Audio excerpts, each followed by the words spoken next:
सगळी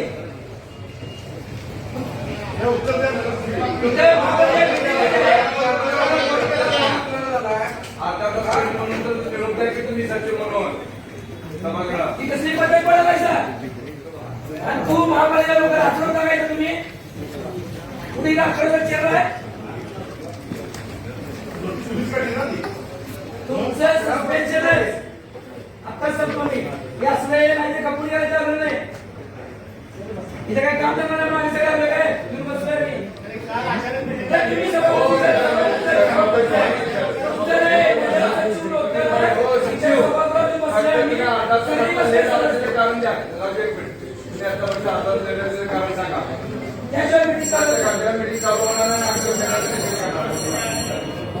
पूर्वी blood pressure, मधुमेह, बायपास झालेले अथवा सांगितलेले तसेच दम लागणे, छातीत दुखणे, पायावर सूज अशी लक्षणे असणाऱ्या रुग्णांवर खात्रीशीर उपचार करणारे सोबतच मेडिकल इन्शुरन्सचा लाभ देणारे NABH नामांकन प्राप्त कोल्हापुरातील पहिले आयुर्वेदिक हॉस्पिटल डॉक्टर विजय बांगर यांचे माधव बाग, ताराबाई पार्क, कोल्हापूर. संपर्क 80 55 84 67 77.